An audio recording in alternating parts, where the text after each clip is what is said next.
Hey, Pat, do you want to take the food? Yeah. Okay, Senator, it appears that we're on. Hey, good morning. I am Senator Gary Daniels from District 11.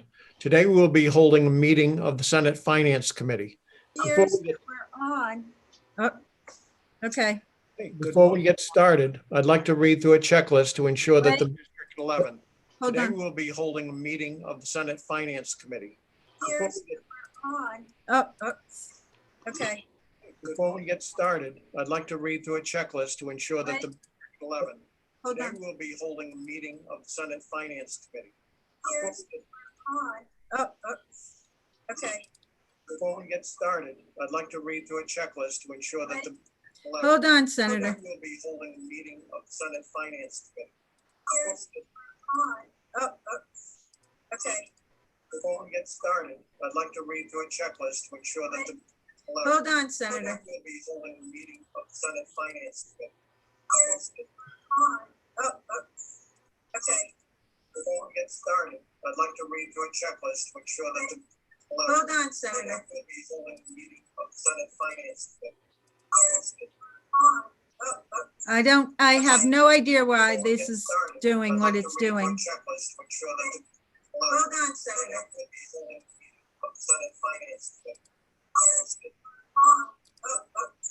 I have no idea why this is doing what it's doing. Okay. Hold on, Senator.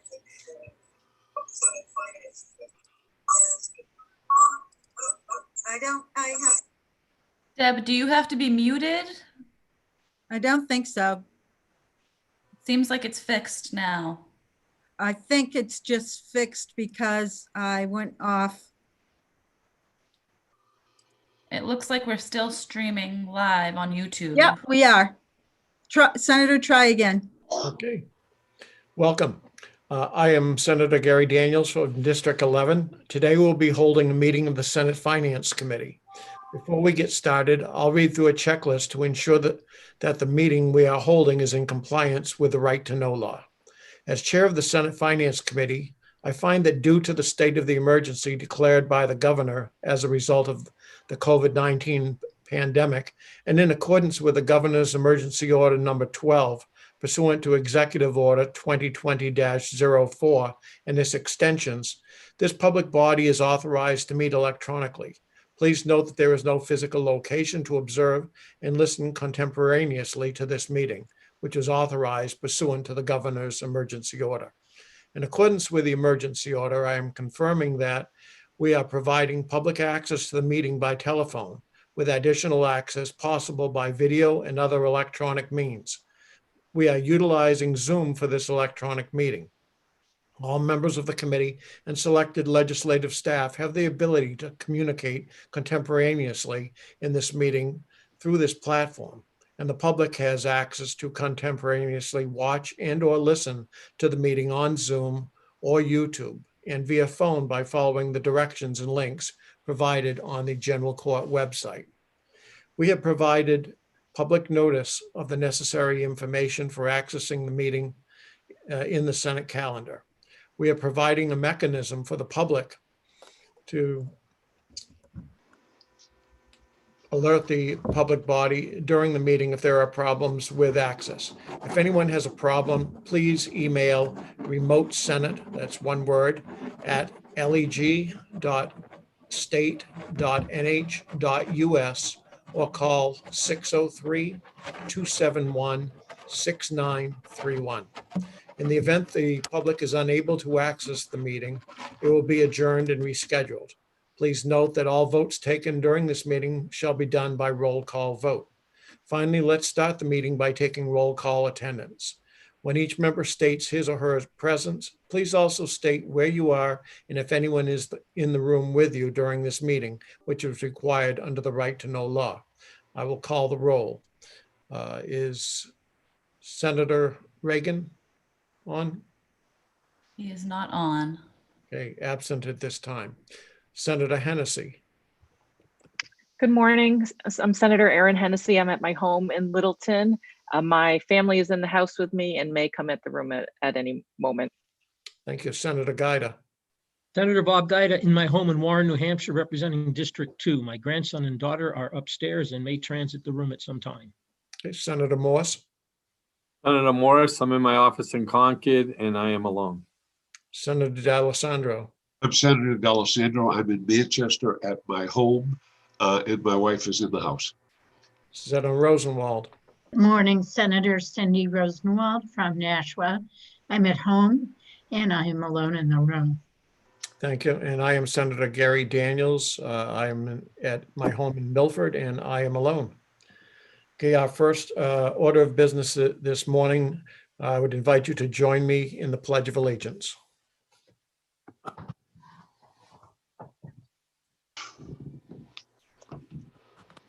I pledge allegiance Allegiance to the flag Flag of of the United States of America America and to the republic for which it stands, one nation under God, the God, indivisible, with with liberty and justice for all.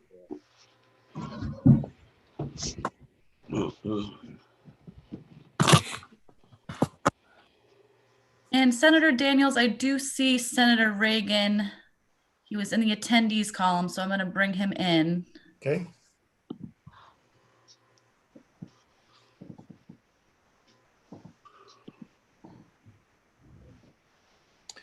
Good morning, Senator Reagan. I still don't see, Let me see, I can, this is the third time I've signed in.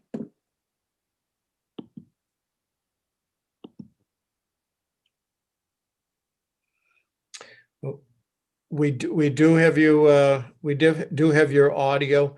Could you please introduce yourself, where you are and whether there is anyone with you? Office in Deerfield by myself. All right, thank you.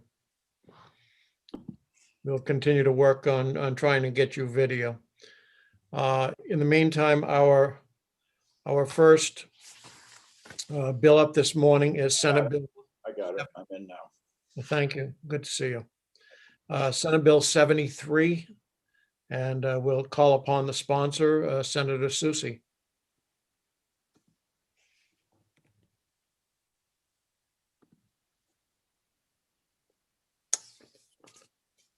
Good morning, Senator. Good morning, Mr. Chairman and members of the committee. For the record, I am Donna Susie, representing Senate District 18. Can all of you hear me? Yes. yeah. Okay, just double checking. I thought I would show up as an icon on the screen.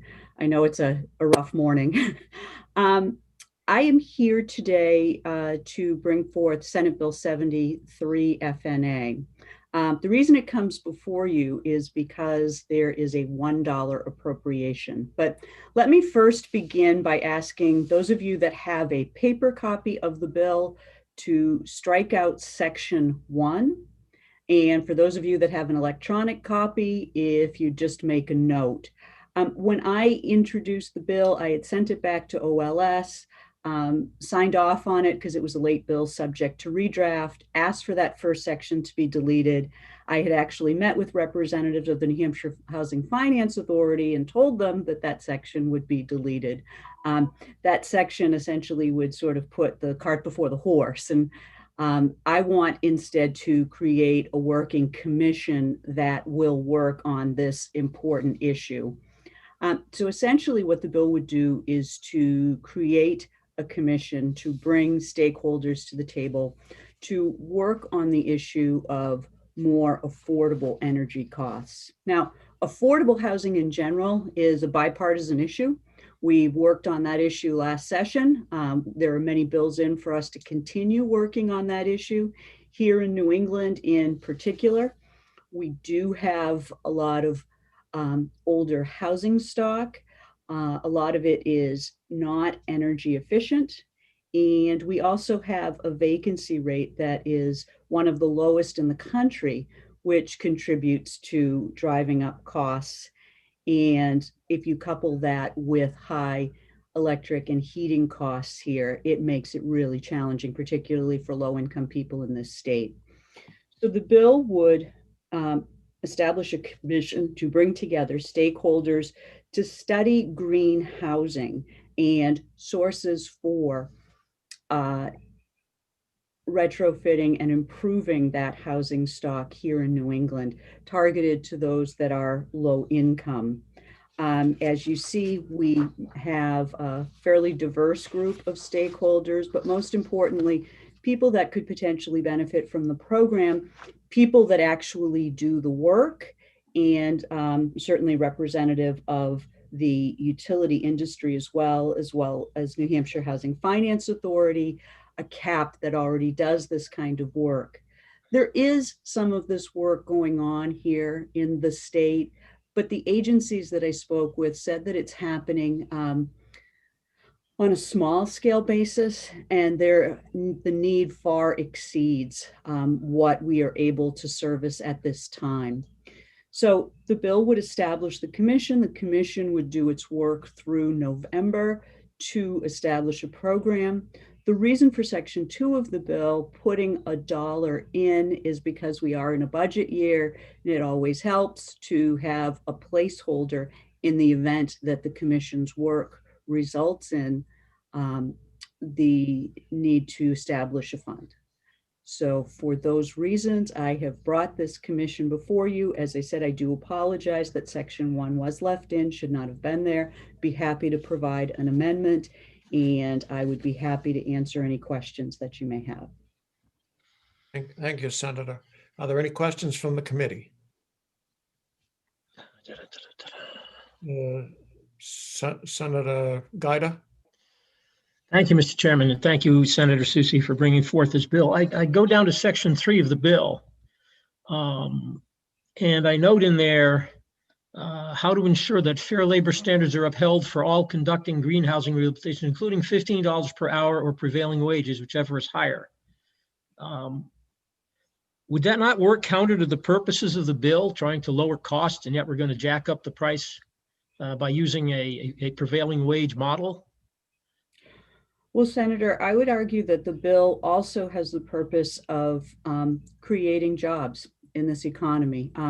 We are, as you know, going through some difficult challenges financially in many industries, and the ability to create jobs that are good jobs that would benefit those individuals that do the work, but also benefit low-income folks who need help with the retrofit, I think is a fair way of going about it. Once again, Senator, this is a commission. That is one of the considerations for the commission to look at. And I think it's an important one. Senator Rosenwald. Thank you, Mr. Chair, and thank you, Senator Susi. I just have a technical question. If we do, as you say, and eliminate Section 1, then the appropriation in Section 2 is for a program we won't have. So would we need to keep Section 1 for the appropriation? Thank you, Senator Rosenwald, for that question. As I said, I did meet with representatives of the New Hampshire Housing Finance Authority. There is a good chance that this program, possible chance it could be cited there, but it may not necessarily be cited there.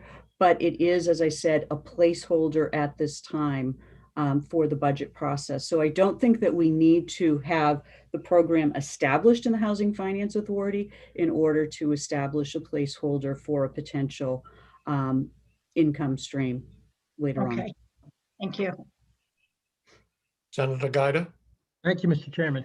I look at line 17, determine how to make electricity more affordable for low and moderate income communities through an initiative that directs utility companies to complete a percentage of retrofits over a multi-year period, ensuring that the cost of the retrofits is not passed on to low-income housing residents.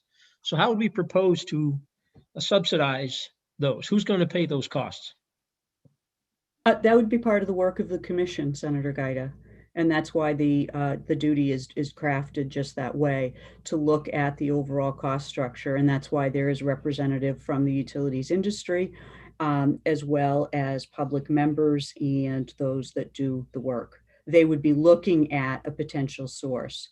Could that source be through utility rates? That's a possibility. Could there be other sources? Absolutely.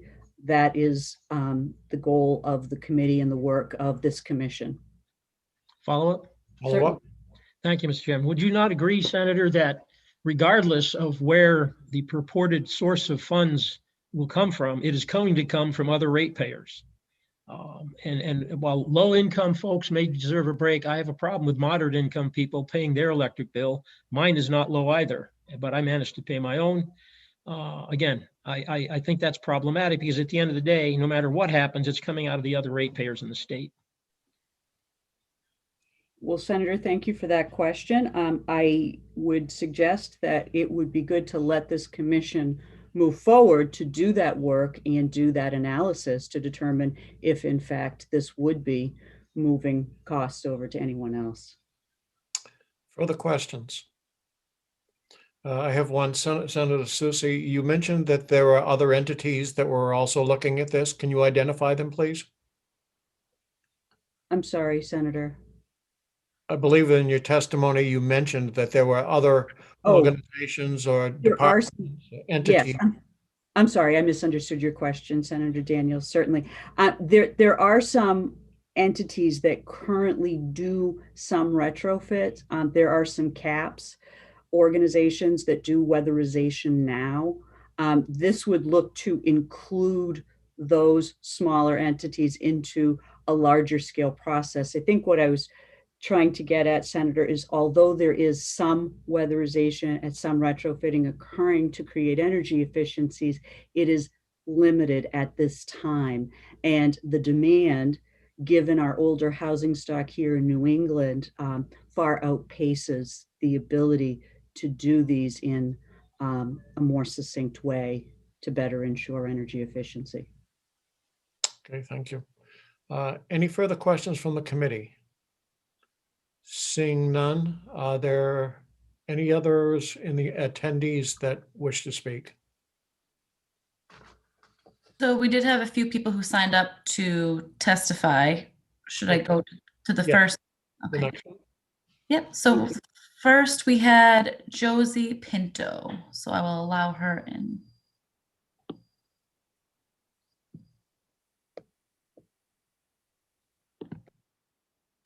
Good morning, Josie. Good morning. I will keep it brief. My name is Josie Pinto. I'm here as a lobbyist for New Hampshire Youth Movement, and I'm just here in full support of SB 73. To me, this bill is an important step in the right direction towards a more affordable and sustainable housing option in our state. It's no secret that here in New Hampshire, we have an affordable housing crisis. I personally live in Dover, where rents are skyrocketing. Every single person I know here living pays over $700 a month with roommates. For those that live alone here, studios start at above $1,000. And I believe that it's time for utility companies who amass a large amount of wealth off of those paying utilities in New Hampshire chip in to help make our current housing stock more affordable and sustainable.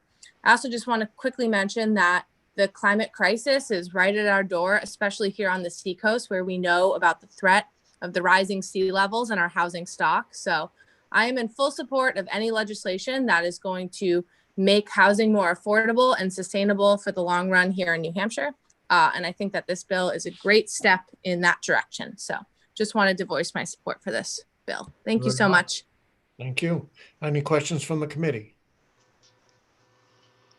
Seeing none. Margaret, we'll take the next person. All right, and that is Ben Frost. Good morning, Ben. Good morning, Mr. Chairman, and good morning, committee members. It's a pleasure to be back before you, even in this unusual environment. My name is Ben Frost. I'm the Managing Director of Policy and Public Affairs at the New Hampshire Housing Finance Authority. I had intended to speak mainly to Section 1 of the bill, but that's been rendered moot by Senator Susie's desire to strike that section.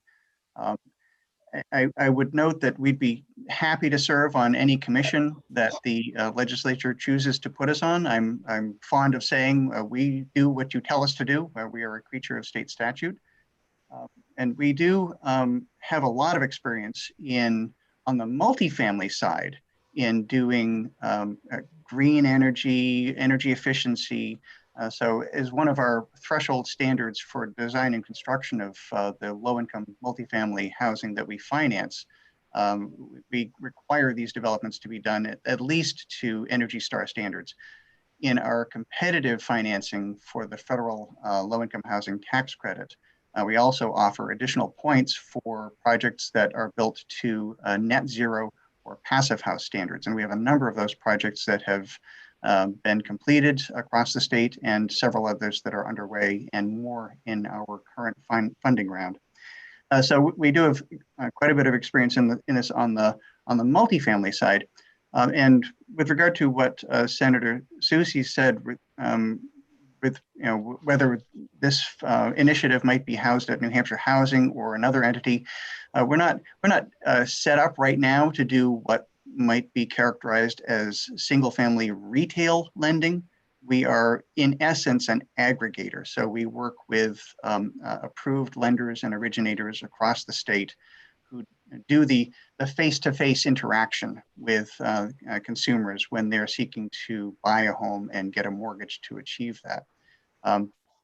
But that's not to say that we couldn't do this. We could, but there might be other entities that would be better situated than we. But if you chose to create this initiative at New Hampshire Housing, we would make it work. I'd be happy to take any questions and attempt to give you an answer too. Senator, you're muted. Yes, I was. Any questions from the committee? Seeing none, thank you very much for your testimony, Ben. Thank you, Mr. Chairman. Margaret? Next, we have Brandon LeMay. Morning, Brandon. Good morning. Can y'all hear me? Yes.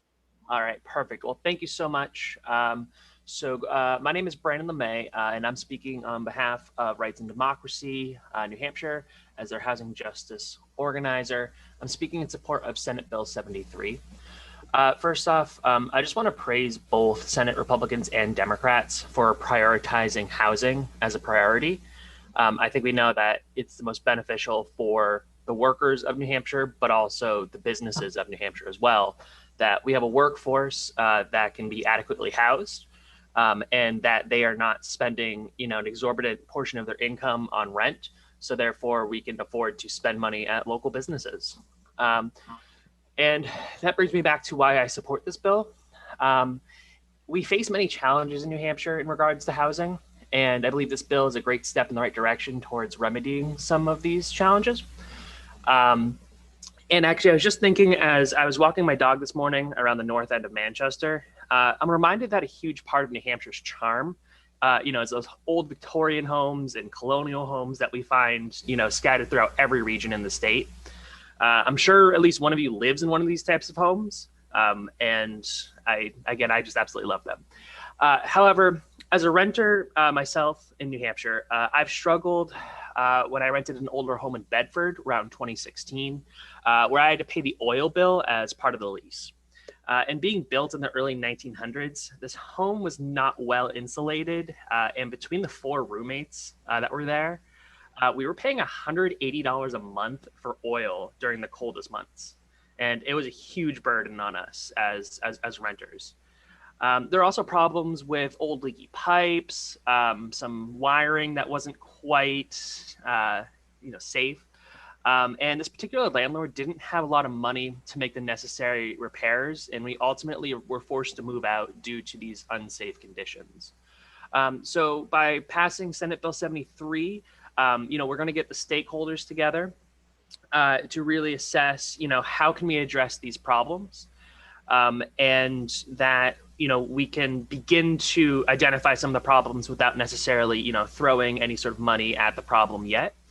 And I just think that this is an incredibly safe way and, a very great first step towards making housing safer and more affordable. So thank you very much. Thank you, Brandon. Any questions from the committee? I do have one question, because you mentioned all the things that were deficient and your landlord didn't have enough to fix things up. Yeah. Why should it be the purpose of government to support a private business such as being a landlord? Yeah, actually, I think that's a really good question. So the thing about housing is that it is incredibly difficult, I believe, to be profitable, but also to actually provide safe conditions that's affordable for folks. Especially if you looked at how the federal government viewed housing, especially after World War II. They made a lot of investments, particularly in single family homes, because they knew that it's really tough for the market to actually provide everything that's necessary. And every once in a while, you need just a little bit of intervention here and there to provide the right incentives. So yeah, I totally agree. I wish that, this landlord, had the funds to be able to do this.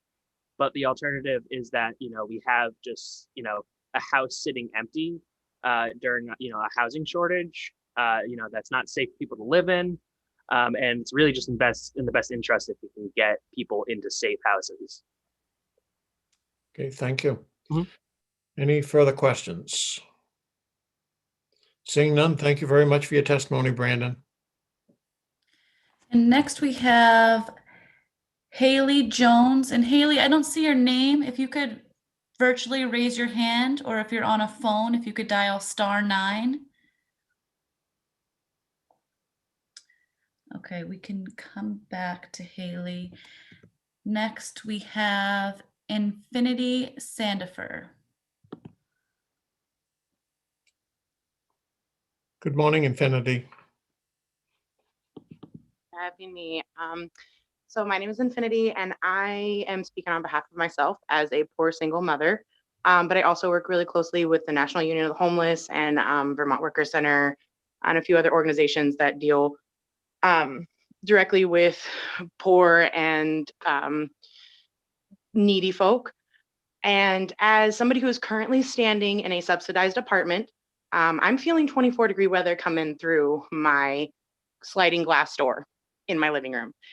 Last year, I made $1,000 a month working for a preschool full time. And my winter bills were $200 a month, which is over $150 more than I normally pay in the summertime running an air conditioner. When you folks are speaking about the cost and where the money should come from, this is kind of a moral issue, because the money shouldn't be coming from my pocket that I need to feed my child with.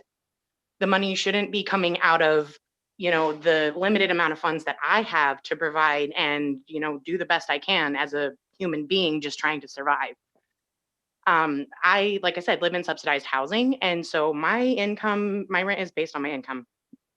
And right now, my rent is less than my electricity bill, because my income is so low that I can't afford $200 in rent.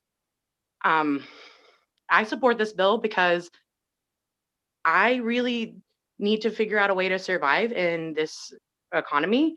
And there is no way for folks who are struggling to make enough money when we can't even pay our electric bills. Not even in the middle of a pandemic. Prior to this pandemic, I was struggling just to get enough food on my table to feed my family because my bills were outrageous. This is, like I said, this is a moral issue. This is not a monetary issue. We should be able to figure out where money comes from, but we shouldn't have people suffering because we don't know where to get the money from. That's a little bit callous. And I really feel like as we move forward in this conversation, the idea that, landlords make money off of providing something that everybody needs. The government should help subsidize need regardless. That's kind of what you're here for.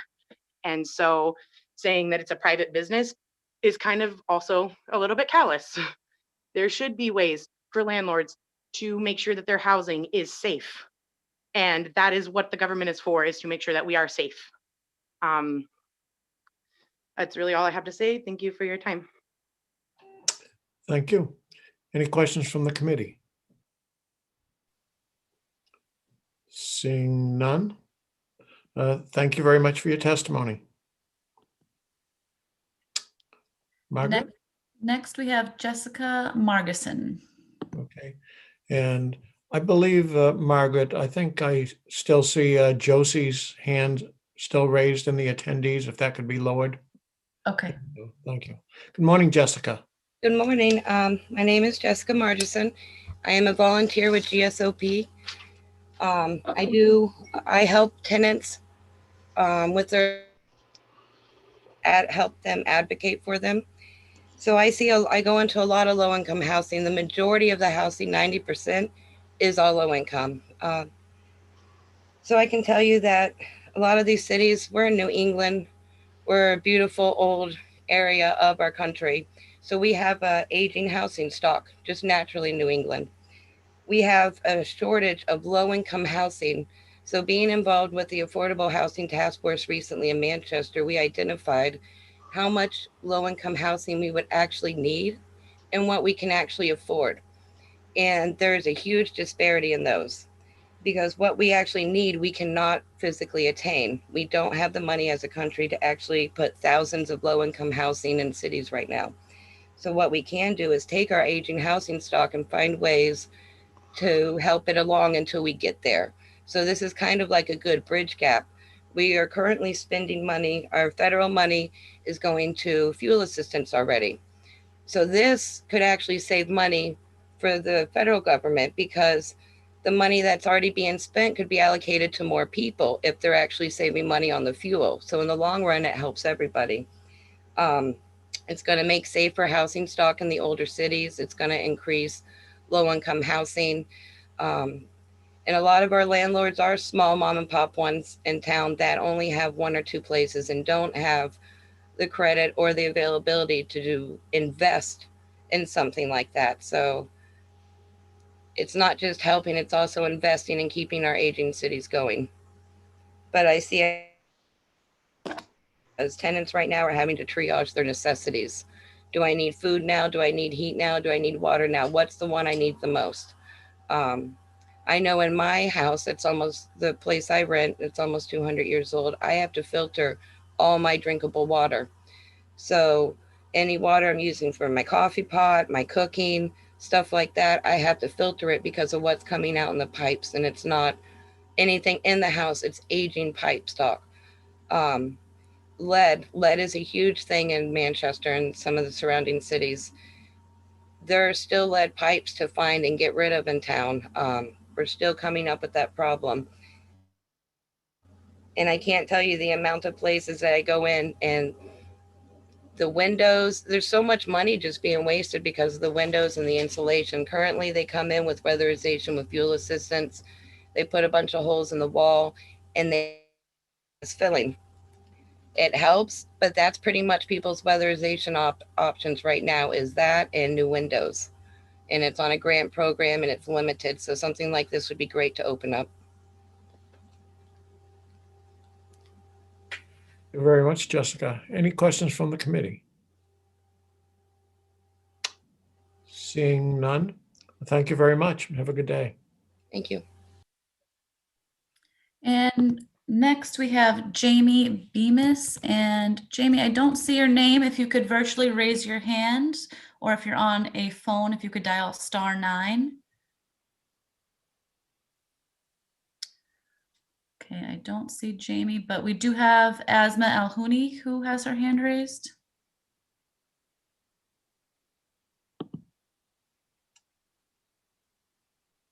Good morning, Asma. Good morning. Can you hear me? We can. Thank you. My name is Asma Alhouni, and I'm speaking on behalf of Rights and Democracy New Hampshire. We are a grassroots organization that promotes human rights. This bill is a nonpartisan bill and will help Granite Staters struggling the most. Both Republicans and Democrats' agenda rollouts have included housing as a priority. This is an issue that we all agree needs to be addressed. There are many ways that this can be addressed, but this piece of legislation puts in motion a first steps basically to review the existing housing stock and make a plan to improve it with the goal of making the cost of living more efficient and more affordable for those living in it. Because New Hampshire has so much old housing stock, it creates challenges for low to moderate income landlords, tenants, and homeowners because they often need renovations required for older homes that people just can't afford, as you heard from some of our speakers beforehand. By bringing these stakeholders together with other related groups, we can explore how we can make housing safer, affordable, and energy efficient. So these are some resources out there. I know that there are some resources out there already, but it's not sufficient for our current needs. And so this committee will bring all these stakeholders together to gather important information and how to best implement a plan that meets the state's needs to improve our existing housing stock. So the findings of the study will include like how to make electricity more affordable for low and moderate income communities through initiatives that complete a percentage of retrofits over a multi-year period and ensures the cost of the retrofits is not passed on to low-income housing residents. As you heard residents speak earlier, they just can't afford these fixes and renovations. Additionally, the qualifying projects described in the committee's report will have a positive environmental effect as well. Those projects will be based on green building standards designed to minimize environmental impacts, reduce waste, and promote energy efficiency and the use of renewable energy sources. Qualifying projects may also include the installation of solar panels and replacements of lead pipes. So as we're also talking about money, this issue will come to the study committee and they can look into that, right? It may be the electric company, possibly. It may be grants, right? The point is that we need a study committee to identify, one, how big the problem is, and then two, what are possible solutions that we can move and can be followed from there. So I'll end with this. Housing is everyone's issue, and passing SB 73 will be vital for our community in New Hampshire. Thank you, and I'll be happy to take any questions. Thank you very much. Are there any questions from the committee? Seeing none, thank you very much and have a great day. Thank you. And Senator, I do see that Haley Jones has now joined and she did sign up to speak. Okay. Morning, Haley. Good morning, Senator. Thanks for circling back to me. My name is Haley Jones, and I'm the Vermont and New Hampshire organizer for Community Action Works campaigns, and we strongly support SB 73, establishing a committee to study green housing and utility source options for low to moderate income communities. At Action Works, we believe that environmental threats are big, but that the power of well-organized community groups is bigger. And that's why we work side by side with everyday folks to confront those who are polluting and harming the health of our communities. Because when you and your neighbors know how to make change, you can build the power to transform our world. So in my role as an organizer, I get a lot of calls from community members who are really struggling to pay their utility bills.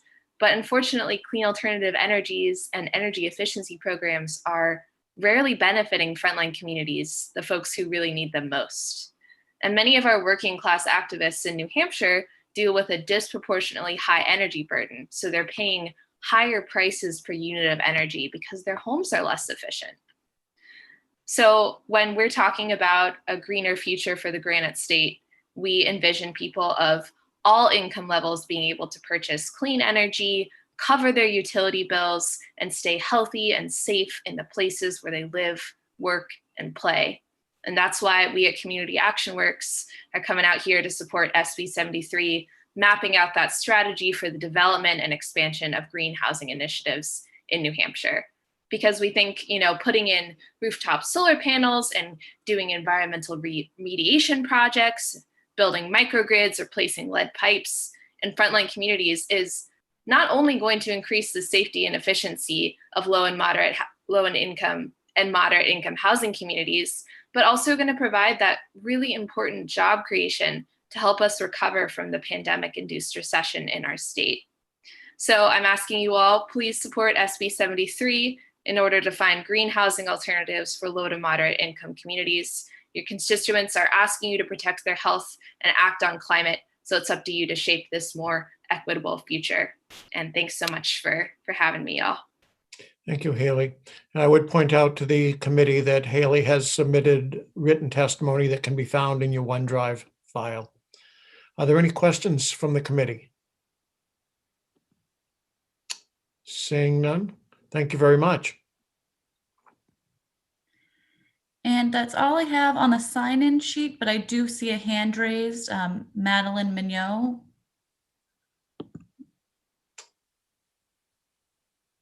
Good morning, Senators. Good morning, I Madeline. apologize for not signing up to speak in advance, but after hearing the testimony, I decided to chime in. I'm the Executive Director of Clean Energy New Hampshire, and we're a nonprofit that works on renewable energy and energy efficiency. And we're very involved in working on our existing energy efficiency programs. And so I wanted to bring to the attention of the committee, as well as to the others folks who testified, that there is a pending plan before the Public Utilities Commission for our next 3 years of the Energy Efficiency Resource Standard, which by statute includes 20% of the funding for low income or income qualified projects. So this is an issue that we work on a lot, and there are existing programs. There's also programs at the Public Utilities Commission for low moderate income community solar grant programs, for example. So I do feel that I have some concerns that existing programs aren't acknowledged enough here, and the possibility that if there is need to expand those programs, creating parallel programs might cause customer confusion or increase administrative costs. And so I think that if this commission were to move forward, there should be a really careful consideration of existing programs first. And if those programs are not meeting the needs, what should be done within those programs to better meet the needs. And then there was also mentioned that the people that would be doing the work are on the commission, but I don't see anyone who is an energy efficiency contractor or a renewable energy contractor included there to present their perspective. So that's my input. Thank you so much. Thank you, Madeline. Would you be able to provide the committee with a list of the organizations that you know of that are currently working on a similar initiative? Yes, definitely. Okay, thank you very much. I'll follow up in writing. Any questions from the committee? Seeing none. Thank you, Madeline. Have a great day.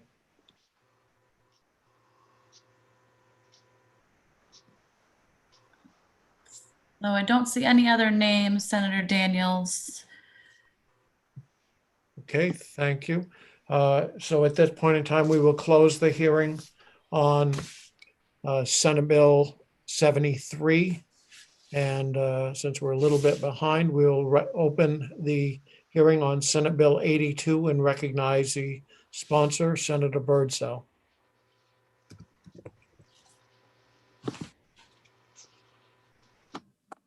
Hello.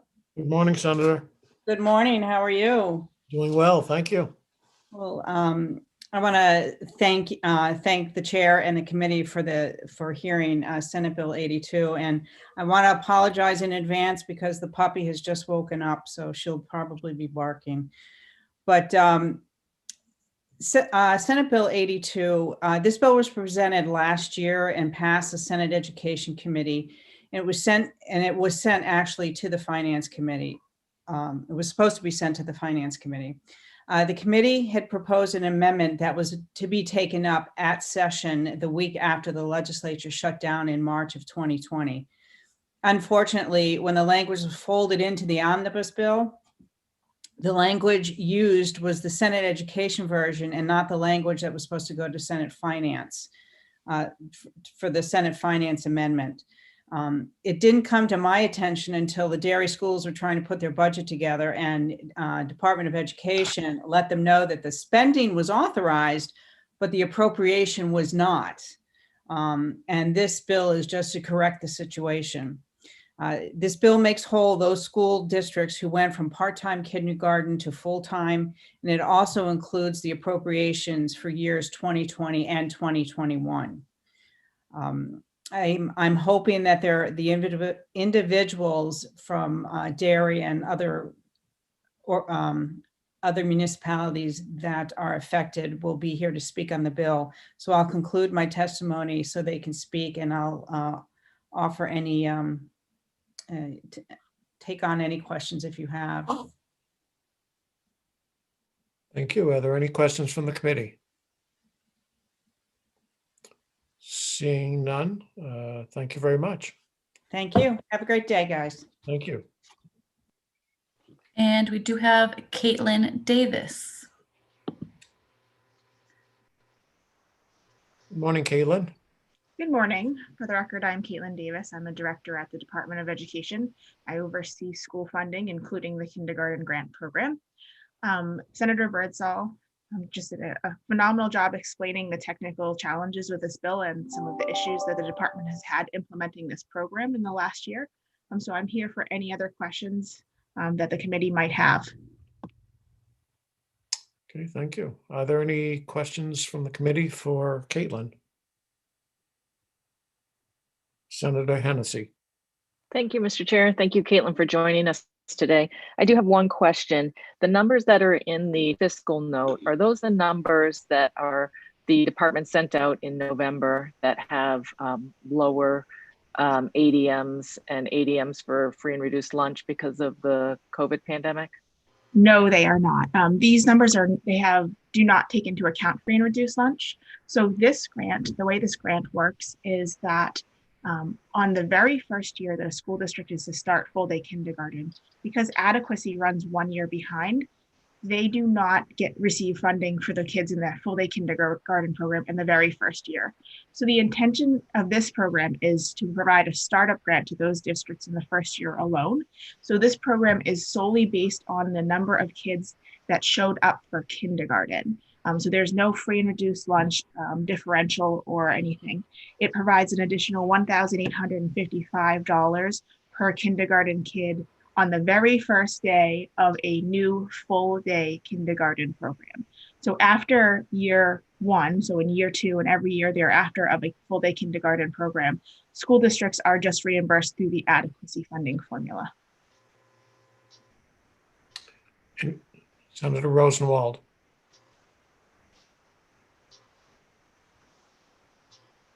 Thank you.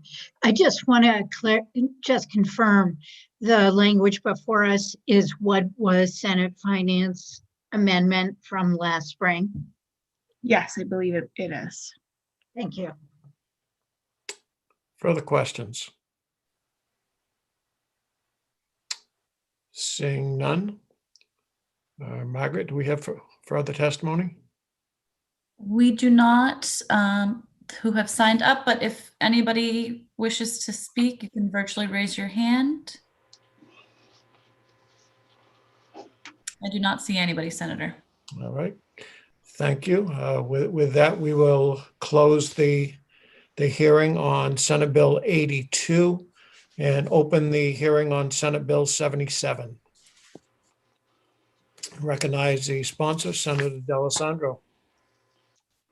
Thank you very much, Mr. Chairman. For the record, I'm Senator Lou D'Alessandro. I represent District 20. That's Manchester Wards 3, 4, 10, 11 of the town of Goffstown. Come before you as the prime sponsor of Senate Bill 77 relative to fees for services of sheriffs and deputy sheriffs. I sponsored this bill last year. This is exactly the same bill as last year that passed. And believe it or not, it's the same day. If you did year to year, it's the same day, the same time that I brought this bill in last year. So one might say, boy, does time fly when you're having fun. So the New Hampshire Sheriff's Association asked me to bring this bill forward. Their fees for service have not been increased for more than 10 years. They're asking for a modest increase to cover their increase in the cost of fuel, wages, mailing, cost of cruises, and every other aspect of writ services. Sheriff Rivera is here to testify in favor of the bill, and he'll be able to answer any questions that you might have. As I said, this is exactly the same piece of legislation that I brought forward last year, same time, same place, and we had a positive response to it last time. And we all have to recognize that the cost of doing business has increased over the last 10 years. I can only look at the mailing cost. I went to the post office yesterday to just to mail something, and it was just a small piece of mail, and it was $7.52 to mail it. So the increases have come about, and indeed, I hope we'll look positively on this piece of legislation. I'm happy to address any questions that anyone might have, and I appreciate the opportunity to come before the committee. So thank you, Mr. Chairman. Thank you, Senator. Are there any questions from the committee? Senator Gaida. Thank you, Mr. Chairman. Thank you, Senator D'Alessandro, for bringing this bill forward. I support this bill, but I have one concern. I would invite your attention to line 10, Roman 4. At the end of that, in bold, it says, mileage shall be paid only once when service requested by the same party on multiple individuals related to the same case or matter living at the same address, building, or complex can be reasonably made on the same trip. So the question I have is, do we know whether or not this bill has looked into, or the authors or sponsors of this bill have looked into whether or not service of process on different parties can be made on the same trip? And that would be a requirement. That would be a cost-saving measure rather than, if you can serve multiple parties from multiple cases on the same drive. So, for example, going from Grafton County Complex to Lebanon, serve 4 different cases, people along the way, or something of that nature. Has that been looked into? Do you know? I think that the sheriff should be able to answer that. It's a very reasonable question. So thank you so much for the question. I think Sheriff Rivera can answer that. Okay, I will allow the sheriff in.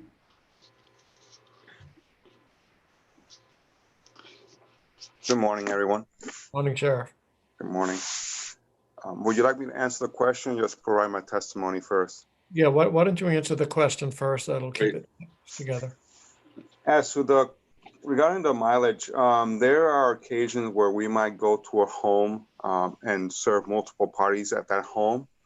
And what we have, and there's different papers. So instead of applying mileage to both papers that are being served, we will apply one because we're going to the home, the same home, not from the same client. It might be different clients.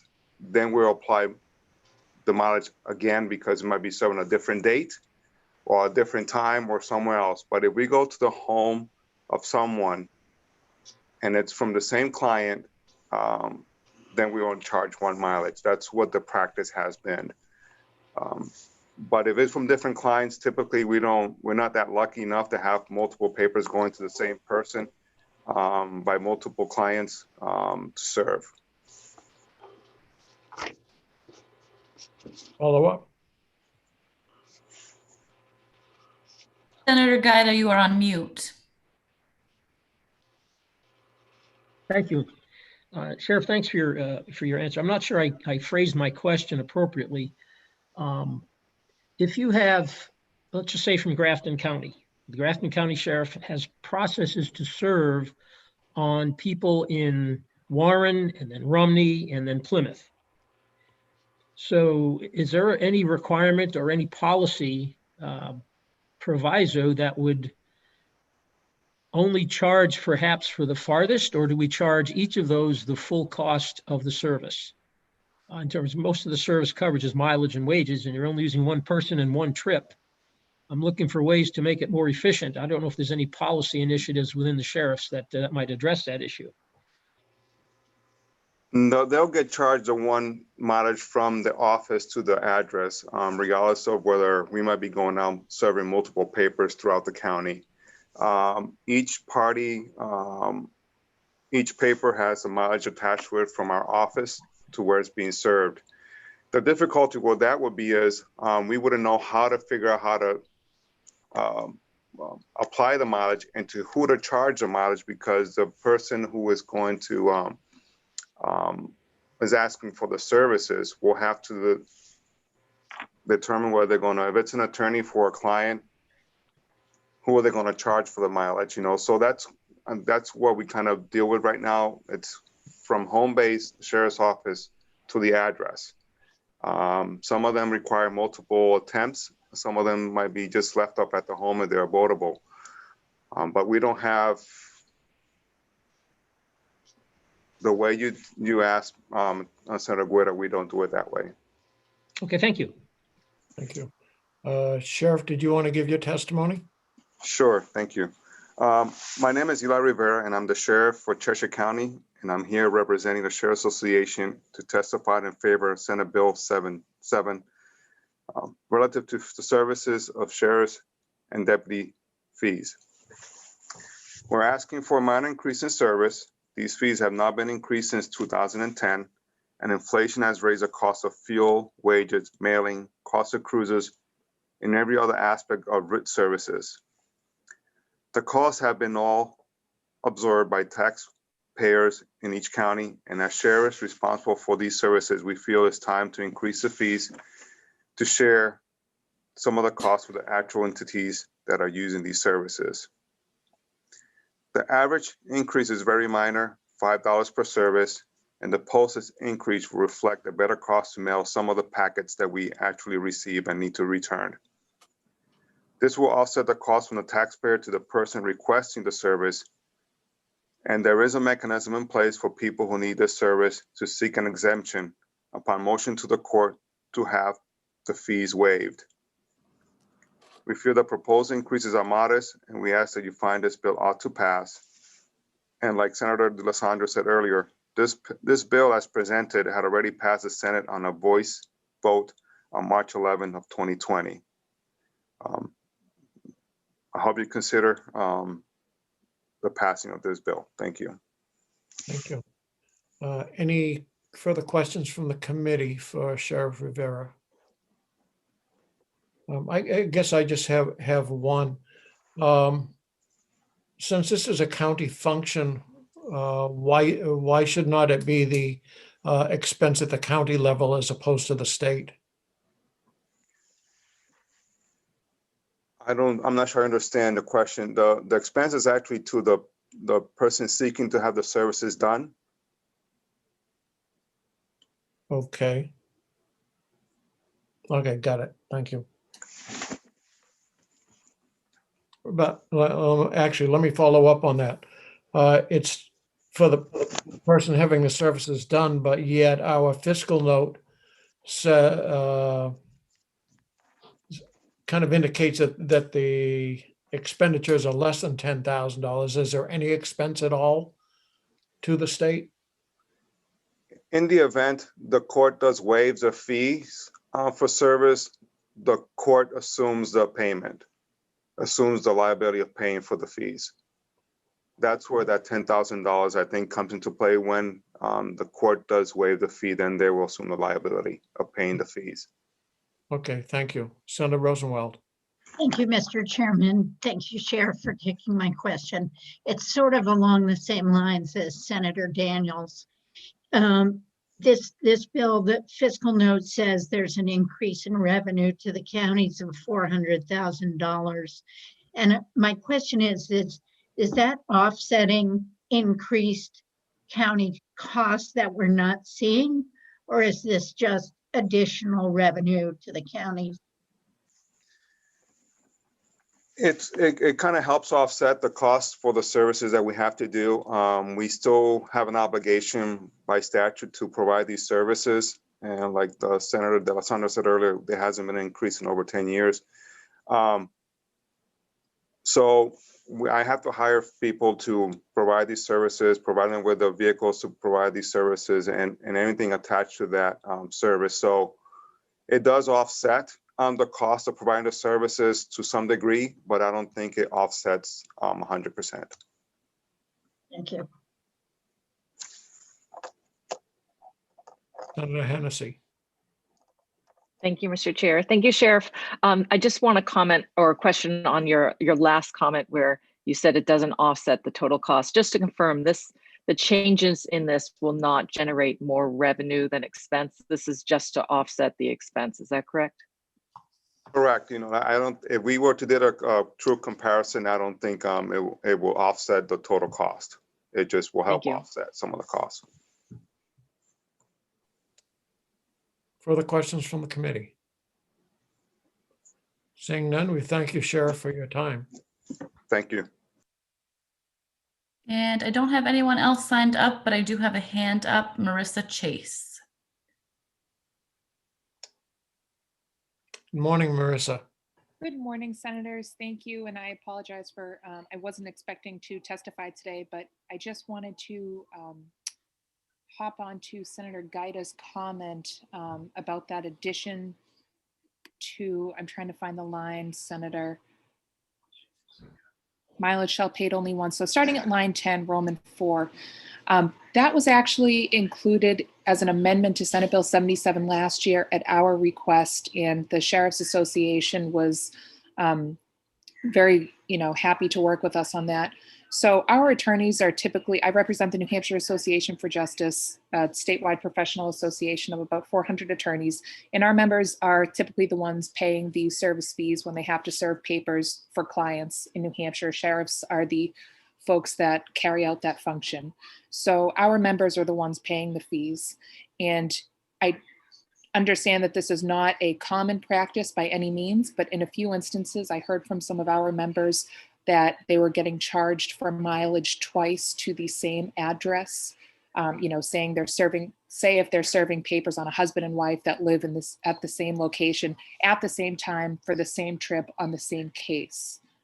The mileage should only be charged once because they're only driving to that location once. If the sheriff or the entity, the person serving the papers has to make multiple attempts, of course, they're driving multiple times, they should charge mileage multiple times. But I just wanted to provide some clarification. I hope I didn't add more confusion on why that provision is in there. Thank you. Are there any questions from the committee? Seeing none, thank you very much for your testimony, Marissa. Thank you. And I don't see anybody else who wishes to speak. If you could virtually raise your hand. Senator, I do not see anybody else. Okay, well, thank you.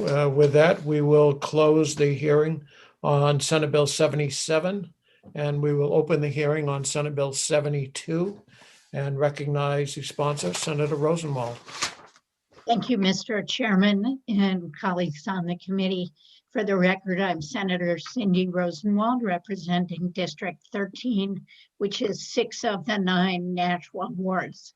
And I am pleased to introduce Senate Bill 72, the Taxpayer Rescue Act. This bill partially restores the state's contribution to employer costs for municipal employees. Decades ago, I'm sure you all know this, when the state opened the pension to municipal employees, we promised to help defray the cost as an enticement to join. And for decades, the state did keep this promise with a small decrease during the Great Recession of 2009 and 10. But in 2011, 10 years ago, the legislature eliminated completely what was then 25% of the employer cost contribution for municipal employees. The cost didn't go away, but it's had to be picked up ever since by property taxpayers, by property taxpayers who fund municipal budgets. And for Nashua alone, that cost over the past decade has totaled more than $100 million. This is really an unsustainable burden on property taxpayers that affects all of us, homeowners, renters, businesses. We all pay property taxes. And in Nashua's budget for the next year, these homeowners, renters, and businesses will be asked to pay more than extra $10 million in property taxes. I am not asking in this bill to restore the original 35% or even the 25% that the state last paid in 2010. It's asking the state to share the burden of employer costs by restoring 15% of the payment responsibility. The property tax, 8% of the employer versus 6% they were originally responsible for. And of course, I know I've read the fiscal note. It comes at a cost to the state, but it's a cost that previously had been discussed and agreed upon for decades. And so if we say today that it's not sustainable for the state with its myriad of revenue sources, I don't see how we can possibly argue that it's sustainable for our cities and towns with only the property tax as a revenue source. And really, if I think about everyone's favorite example, which is the family sitting around the kitchen table, figuring out how to pay its bills, this would be like the parents saying to each other, gee, we can't pay our electric bill. Let's make little Sally pay out of her allowance. So, Mr. Chairman and my fellow committee members, our strong communities depend on our great teachers, police, and firefighters. They help build the foundation for strong New Hampshire. And I ask all of us to do what is right and fair. Let's stop increasing municipal property taxes and share the burden with our local partners. Thank you, and I'm happy to answer questions. Thank you. Are there any questions from the committee for Senator Rosenwald? Seeing none. Margaret? Yep, we have Marty Carlon. Good Thank morning, you. Marty. Thank you. Good morning, Mr. Chair. For the record, my name is Marty Carlin, representing the New Hampshire retirement system. The retirement system does not have a position on the bill. I testified for informational purposes. I had emailed a brief handout to the committee yesterday afternoon, which essentially repeats some of the data from the fiscal note and provides a little background on the history of the state contribution toward local teacher, police, and fire costs over the prior decades. I just wanted to testify to point out that this bill would not change the employer contribution rates for NHRS or have any actuarial impact. This is simply, we would be receiving some of the contributions from the state that would otherwise have been paid for by the cities and towns. I'd be glad to answer any questions you may have. Thank you. Thank you. Any questions from the committee? I do have one. Are cities and towns required to use the New Hampshire retirement system? Membership is mandatory for full-time teacher, police, and fire members. So yes, in regard to this bill, communities do have the option to participate for their employees or not. But that's once that's made, it's fairly difficult to move away from that. But teacher, police, and fire is mandatory. Okay, thank you.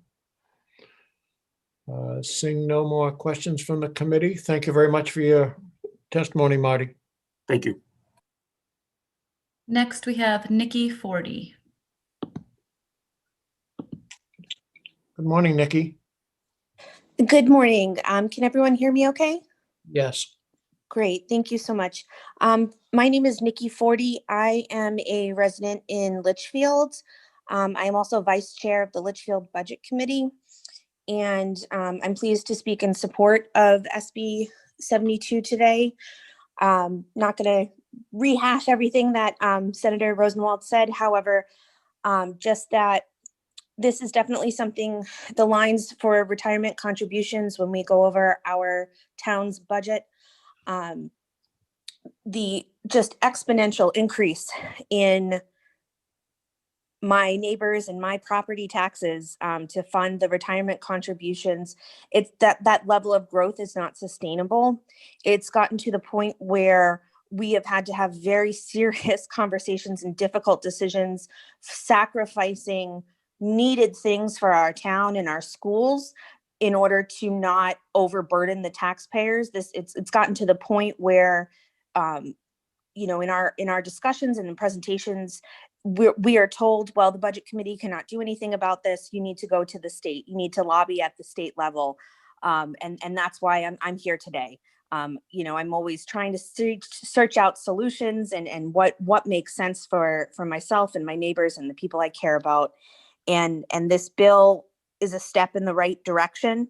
I can certainly understand, you know, there's a huge financial impact, but the, you know, it's about doing what's right for the taxpayers, doing what's right for our growth in our future.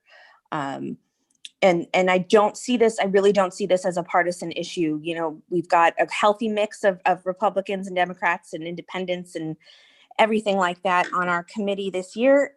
And all of us really took a look and said, this is not sustainable. You know, if we're continuing to get, you know, upwards of 15 to 20% increase in costs year over year or every 2 years, we're going to just have to continue to cut back on necessary services, and people are going to continue to suffer. The burden on local towns, particularly towns like Litchfield that are more mid-size, around 8,500, it's just not sustainable. So thank you very much for your time. If you have any questions, I'd be happy to answer. And thank you, Senator Rosenwald, for sponsoring this bill. Thank you. Any questions from committee? Senator Gaida. Thank you, Mr. Chairman. Ms. Forty, can you identify the source of the significant increases in the retirement fund contributions for your town, or for all towns, if you will? So what I did do is that the New Hampshire Municipal Association has put out some really good resources to try to give a history to this. My somewhat layman's understanding is that a piece of this is that part of the funds are also contributed to by investment opportunities. And then when, you know, they use a number about what their expected rate of return is on certain investments. When that either does not meet what actually happens, the local, you know, towns and municipalities, we have to pick up the difference. So when there are, you know, huge fluctuations, say in the stock market, different investment portfolios, anything that has not been recouped that they were counting on, that difference has to be picked up by the local taxpayer. Does that answer your question? In part, if I may, Mr. Chairman. Follow up. Thank you. The underlying driver for the cost of retirement benefits is the salaries that are paid by individual communities. Is that not correct? That would definitely factor into it, yes. Actually, it'll be more than factor into it. It's driven by the wage scales that set the percentages of retirement contributions.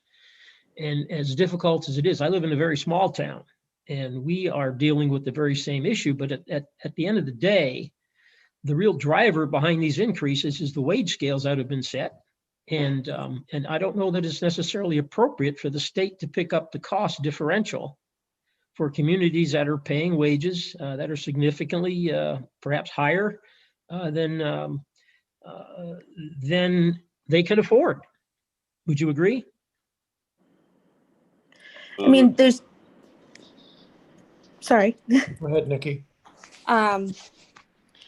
You know, I can only speak in terms of what I've witnessed in my own town. I don't have the, say, 30,000-foot view.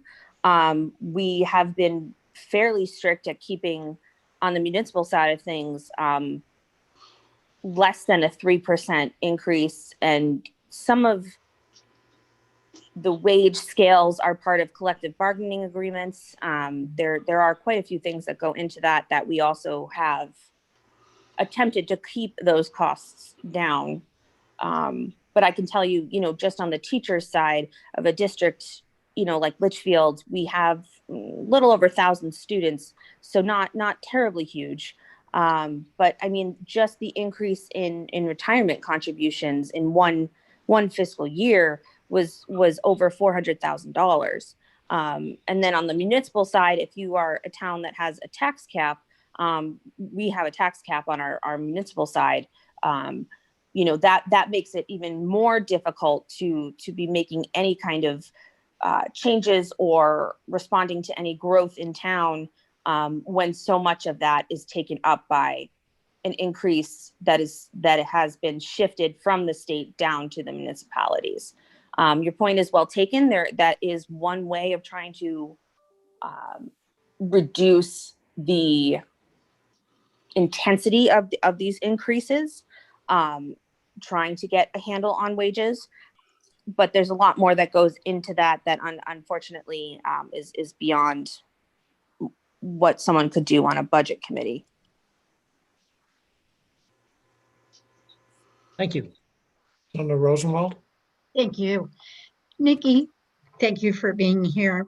If Litchfield, am I correct that if Litchfield were paying the same salaries today that it was paying 10 years ago when the state was paying 25% of the employer cost, would Litchfield still be paying 25% more today than it was paying 10 years ago? I would believe that would not, no. I don't believe so. Further questions from the committee? Seeing none, thank you very much for your testimony, Nikki. Thank you. Next, we have Becky Benvenuti.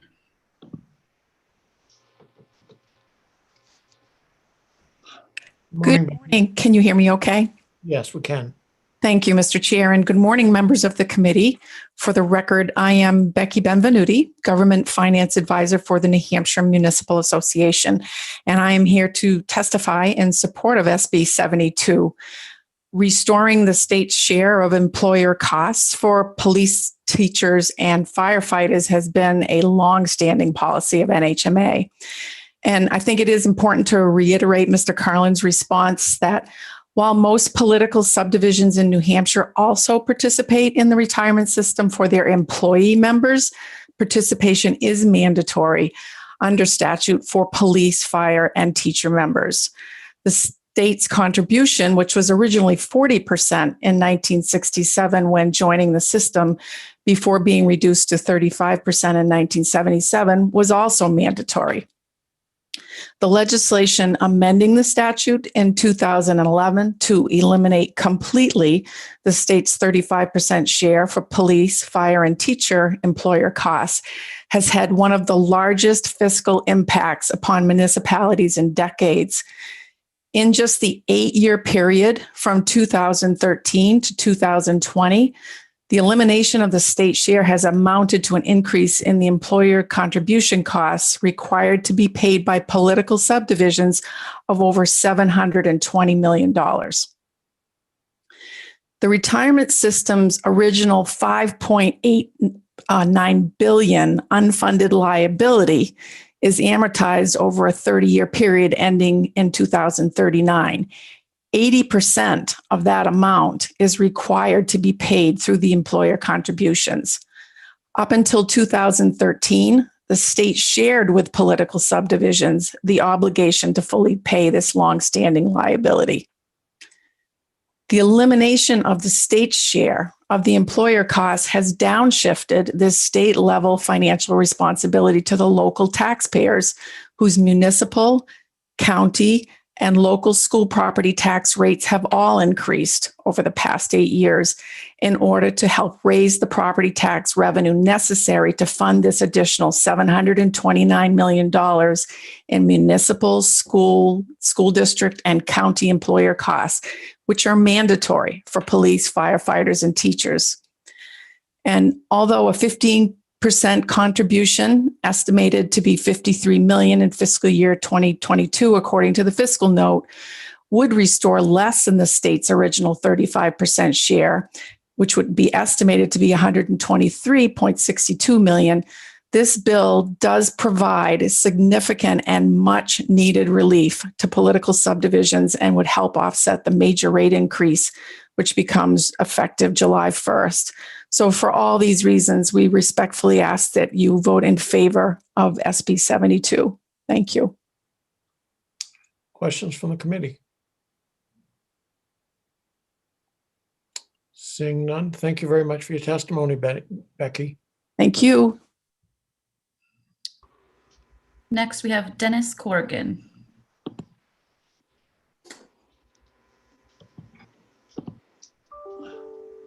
Morning, Dennis.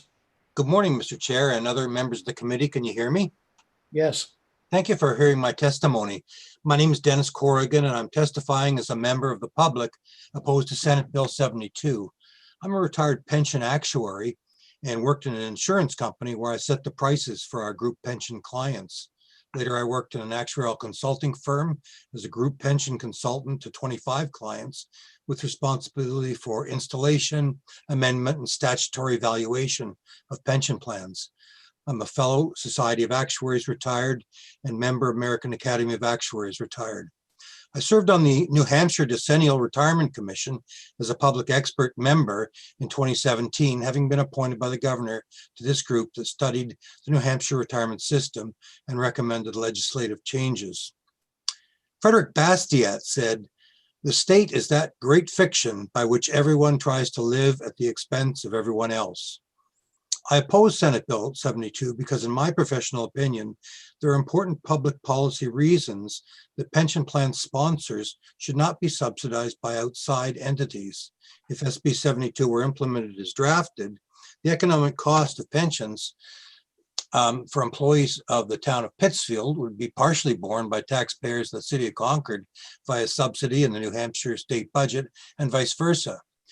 Responsibility for sound decisions on changes to the pension plans of towns and cities will be attenuated and diluted. The incentives to maintain appropriate benefit levels will be reduced. The incentives to boost benefits to unreasonable levels will be augmented. At first, no change in total New Hampshire-wide system costs will occur, but over time, local politicians will feel pressure to increase pension benefits in their towns because their taxpayers will pay less than the entirety of the costs, and their taxpayers are suffering from paying part of the increases in costs enacted in other towns.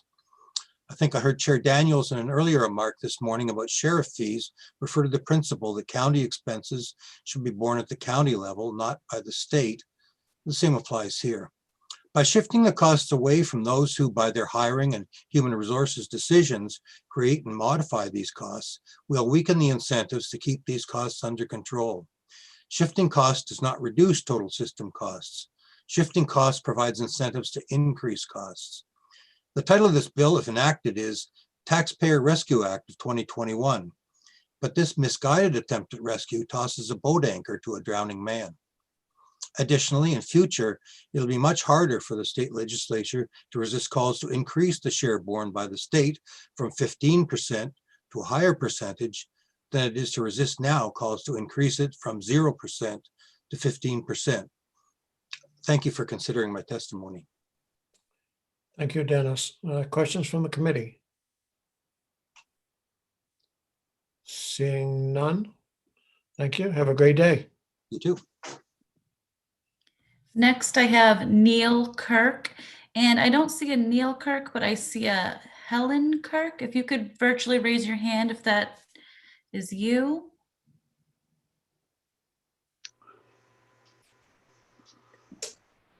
I see his hand raised. Yep, I just allowed him in. Can you folks hear me? Yes. Good morning, Neil. Good morning, Senator. For the record, I'm Neil Kirk, a member of the Board of Directors of Granite State Taxpayers, and am speaking on behalf of that organization. Granite State Taxpayers is New Hampshire's oldest statewide taxpayer advocacy group, founded in 1990 by the late Governor Mel Thompson and the late New Hampshire Senator George Lovejoy. Granite State Taxpayers opposes Senate Bill 72. Over the past 6 decades, or almost 6 decades, the state has reduced the share of municipal contributions from 40%, as you heard, to 0. And that was done for 2 reasons. One obvious reason, of course, is to balance the state budget to the extent we don't have to make these payments, there's more money to spend on other state services. But the second reason, and perhaps the more important reason, was to ensure that municipalities were responsible for the full cost of their decisions, in this case, hiring employees. Today, I think it's imprudent to add a very expensive new program in tight financial times. This program would cost over $100 million in the new budget, on top of a projected deficit of similar size in the current budget. The intention of this, of course, is to reduce local employers' costs to participate in the retirement system. However, whether the reduced costs to municipalities would translate into lower property taxes or larger local budgets is unknowable. In effect, this is an effort to transfer the tax burden from local property taxpayers to state taxpayers, payers of the interest and dividends tax, payers of business taxes, and so forth, or to force a reduction through the budget in state services. It seems to me that that is imprudent at this time, and as a matter of policy and principle, it's an undesirable thing for the state to subsidize municipalities in this way. That concludes my testimony, Mr. Chairman. I'd be pleased to answer any questions that members may have. Thank you. Are there any questions from members of the committee? I see none at this time, so thank you very much. Thank you, sir. Next, we have James Donchis. And James, I don't see your name. If you could virtually raise your hand if you're calling in on the phone. Oh.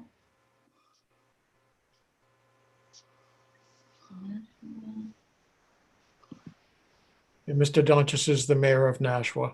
Okay. Can you hear me now, Mr. Chairman? I can, thank you. Good morning.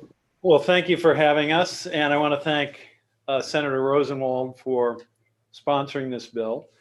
I do have a perspective on it, which I will give you, but first I wanted to get to the question of Senator Gaida, as well as the comments made by at least two of the previous speakers. And I begin with the statement, this is not, these major increases in costs are not driven by any local wage increases. That has very little to do with this.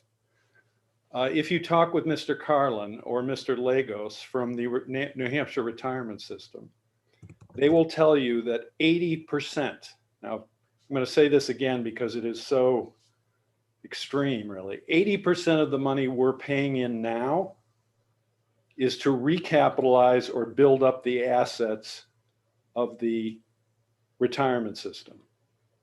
Only 20% of the money that the cities and towns are paying are related to covering the retirement benefits of employees who are currently working for the cities and towns. And we are not complaining at all about increases related to any increases in pension costs related to any raises that are given at the local level. We are not complaining about that at all. What has happened is that in the 90s and then in the period, in the 21st century prior to about 2010, decisions were made at the state level, unwise decisions.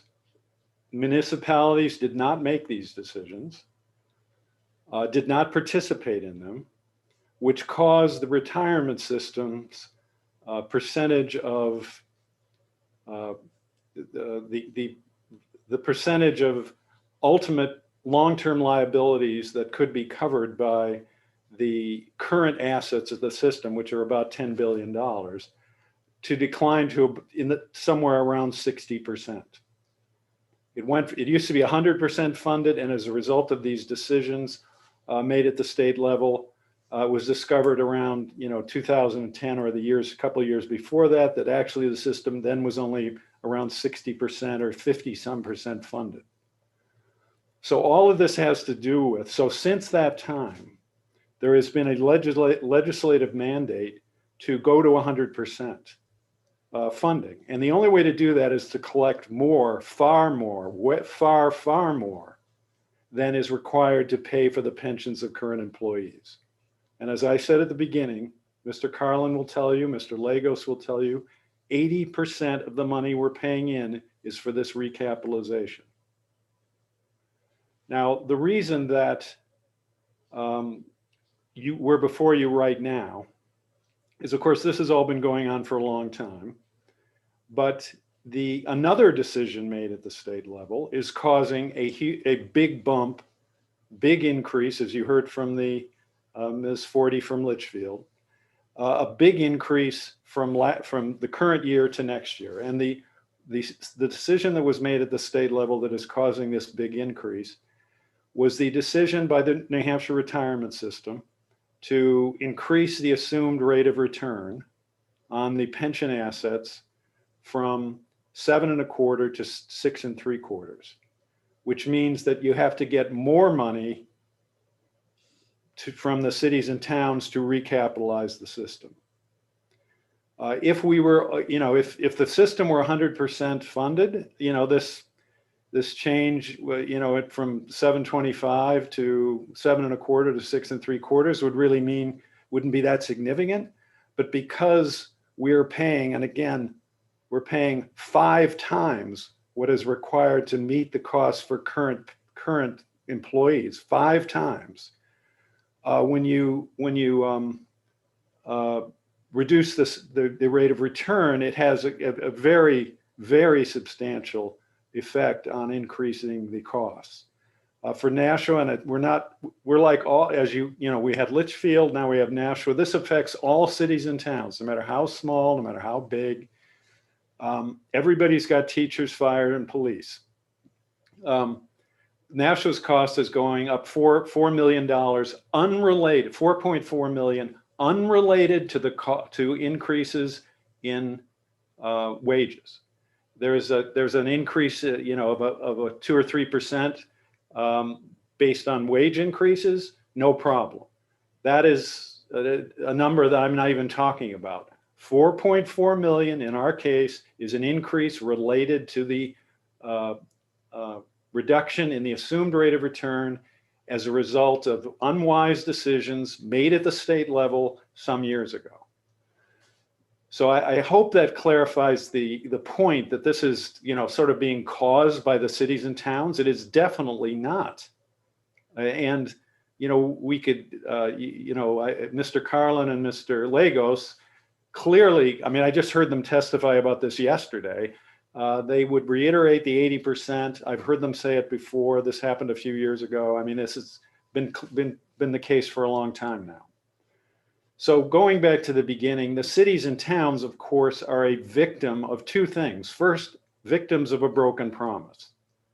We, the municipalities, entered the state pension system decades ago based upon the promise, the inducement that the state would then pay 40% of costs. Probably you wouldn't have the cities and towns in the state pension system had that promise not been made. Now that promise has been broken. The cities and towns are the victims of that broken promise.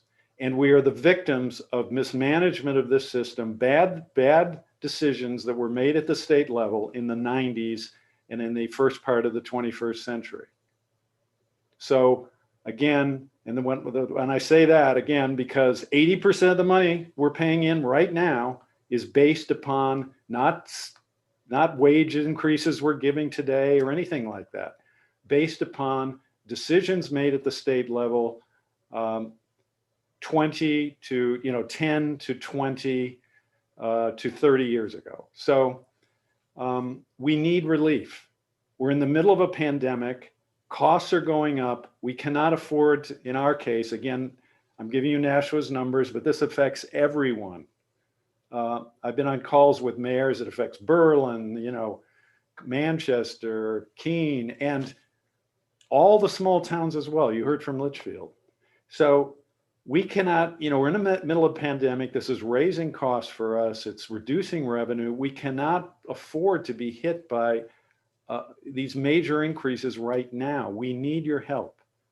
And I know I've gone on longer probably than my allotted time, but I just want to go back to the point This is not caused by, the sort of 2 or 3 or 1% raises that are given at the local level for city and town employees. Thank you, Mr. Chair, and I'm available to answer questions. Thank you, Mayor Donchis. Any questions for Mayor Donchis? Seeing none, we thank you very much and have a great day. Thank you. Next, we have John Griffin.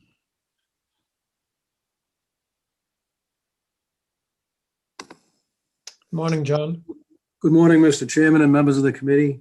Appreciate the opportunity to speak today in support of SB 72. For the record, my name is John L. Griffin. I'm Chief Financial Officer for the City of Nashua, a position that I've held for 10 years. By way of background, and not to repeat a lot of information, but specifically to the issue at hand, the Board of Trustees of the New Hampshire Retirement System voted in June 2020 to reduce the retirement system's investment assumption, lowering the assumed rate of return from 7.25% to 6.75%. As indicated earlier, this is quite significant. Subsequent to this action, new employer rates for fiscal 22 and 23 were calculated. And as Mayor Donchis said, applying the increased employer rates to the estimated New Hampshire Retirement System pensionable payroll for the city of Nashua for fiscal 22 results in an increase of approximately $4.4 million. This doesn't factor in, as Mayor Donchis indicated, the increases of 2% or 3% in payroll. This $4.4 million increase will increase the annual payments made to the city to NHRS, approximately $29.3 million. That's a big number for the city, one of the largest budget line items that we have. This impact is also significant in that for the city of Nashua, every $2 million that is added to the general fund operating budget results in a 1% increase. Therefore, the $4.4 million increase noted will raise the tax rate approximately 2% for this single cost item. In closing, the impact of adopting SB 72, which has the state contributing 15% of the employer rates, will reduce the $4.4 million by approximately $3.7 million, essentially holding harmless the increase and providing much needed relief to the Nashua taxpayers. Thank you very much for this opportunity. I'll be happy to answer any questions you may have. Thank you. Thank you, John. Are there any questions from the committee? I just have one. Does the fact that we or the retirement system put out an expectation that you're going to get 6.75% return at a time when the Northeast CPI is 1.3%, does that not exacerbate the problem? Would that be for me, Mr. Chairman? Yes. We've seen two, and I know the New Hampshire retirement folks are on the call, but we've seen two relatively significant actions in the last 4 years. In 2018, I believe the assumed rate of return was 7.75 and it was reduced to 7.25, and most recently 7.25 to 6.75. They have an investment team that invests the billions of dollars in funds, and the actuaries and the money managers, in my opinion, that are working for and with the New Hampshire retirement system, they're comfortable with that 6.75, even though, as you mentioned, the CPIU is slightly less than 2% on a 3-year rolling average. Thank you. Thank you. Seeing no further questions, we thank you very much, John. Have a great day. Thank you. And we have Michael O'Brien.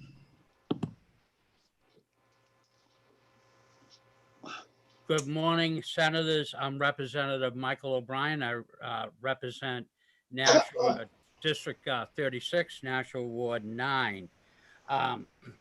If I may come up with my particular credentials, as I say, I'm a state rep, but I'm also Vice President of the Board of Aldermen. I serve on the city's budget committee, and I serve also on the finance committee. But I'm also a proud retired member of Nashua Fire Rescue, to which I have done 35 years of service. Like I say, I am retired. So therefore, I am now receiving the benefits from NHRS. So I think I can come up and give you a very well-rounded perspective of this. So please excuse me, I did kiss the Blarney Stone, but I will try to keep focused on my comments.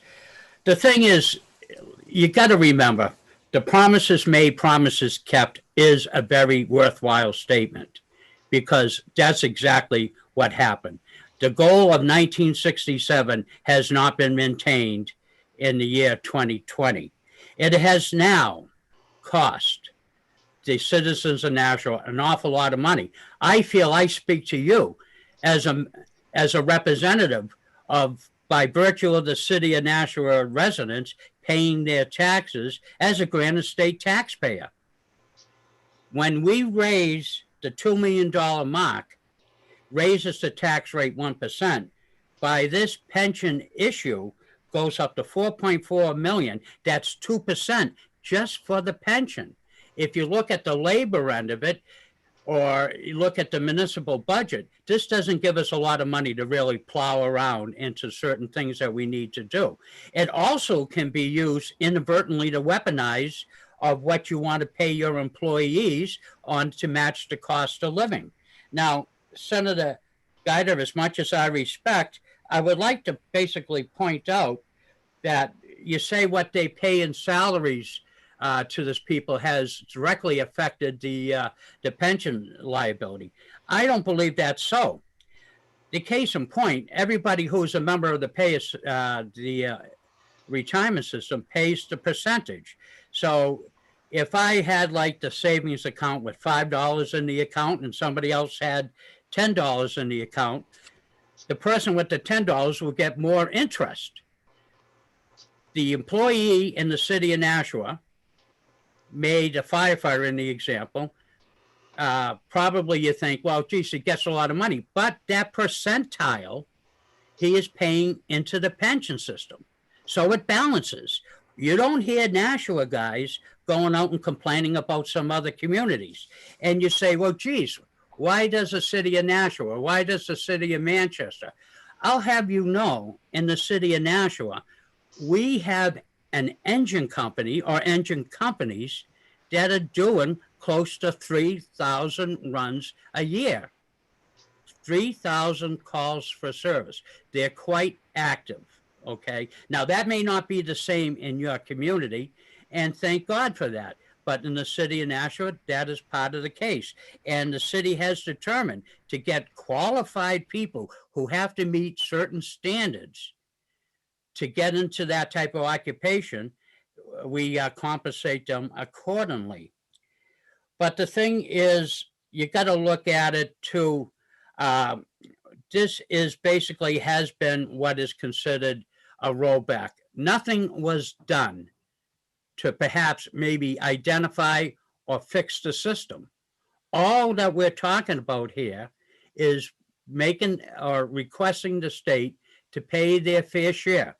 They used to pay 35%, but coming up and meeting halfway, and I thank Senator Rosenwald for writing this bill. I am totally in agreement with it, thus I co-sponsored it, but it will help alleviate cities and towns from the Canadian border to the Massachusetts border, from the mighty Atlantic to the Vermont coast.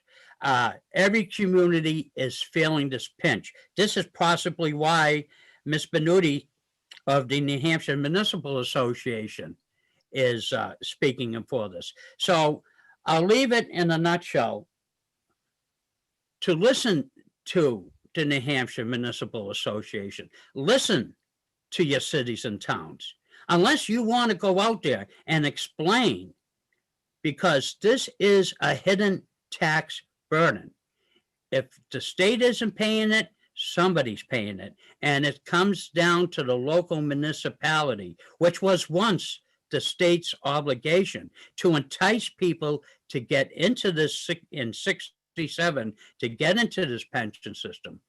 By referring it back to the local communities, you are, in each of these cities and towns in the state, you have increased their tax burden to meet the needs of this pension system. So I'll leave it at that, but basically I'm totally supported. I can't wait. I hope this comes positively from your committee. Can't wait till it gets into the House. I feel that the House and many people who represent their own local communities would support this. And so therefore, I thank the senators for listening to me, and it's good to see you all again. Thank you. Thank you, Representative O'Brien. Are there questions for Representative O'Brien? Seeing none, we thank you and have a great day. Thank you. And if anybody else wishes to speak, if you could virtually raise your hand. Senator, I do not see anybody else. Okay, with that, we will close the hearing on Senate Bill 72. And would anyone have any objection to going into executive session to take care of Senate Bill 82 today?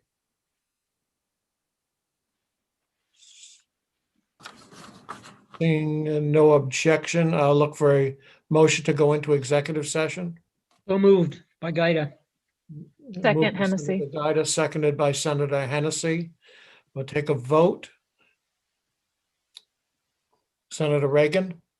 Yes. Gaida? Senator Gaida? Yes. Senator Morse? Yes. Senator D'Alessandro? Yes. Senator Rosenwald? Yes. And Senator Daniels, yes. We will be in executive session. Senator Senator Hennessy votes yes. Hold on. Sorry, I thought I'd called you. Sorry.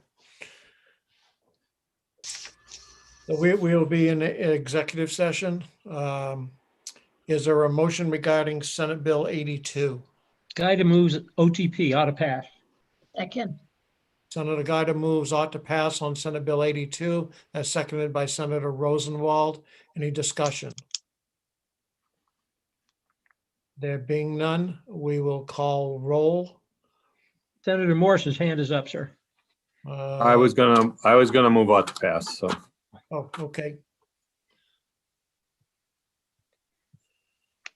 We've already got that. No discussion. Okay, we'll call roll. Senator Morse, Yes.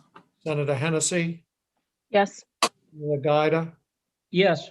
Senator Reagan, Yes. Senator D'Alessandro, Yes. Senator Rosenwald. Yes. The chair votes yes. Motion carries. Is there any objection to being on the consent calendar? I move consent. Second by Gaida. Senator Hennessy moves consent calendar. Senator Gaida moves, seconds the motion. Any discussion? There being none, we'll call roll. Senator Morse, Yes. Senator Hennessy, Yes. Senator Gaida, Yes. Senator Reagan, Yes. Senator D'Alessandro, Yes. Senator Rosenwald, Yes. Senator Daniels votes yes, and will be on. Senator, who would like to take this out? Well, I can't take it out, so. I will. Senator- God, I moved my seat. Okay, thank you. Who's going to take it out? Senator Hennessy, Sen- Thank you. okay? And I know Yep. on the other bills, I have some further research I would like to do on those, so I prefer that we put any further voting on executive session on those bills off until a future time. With that, I'll take a motion. Senator Hennessy, I move adjourn from executive session. okay? Second. Second by Senator Rosenwald. We'll call roll. Senator Morse, Yes. Senator Hennessy, Yes. Senator Gaida, Yes. Senator Reagan, Yes. Senator D'Alessandro, Yes. Senator Rosenwald, Yes. And then Senator Daniels votes yes. We will be out of executive session. Do we have a motion to adjourn? So moved. I with that. Moved by Senator D'Alessandro, seconded by Senator Rosenwald. Call roll. Senator Morse, Yes. Senator Hennessy, Yes. Senator Gaida, Yes. Senator Reagan, Yes. Senator D'Alessandro, Yes. Senator Rosenwald, Yes. and Senator Daniels votes yes, and we will be adjourned. We thank you all for joining us Thank you. today. Have a great day. Thank you. Thank you. Chuck, I'll call you.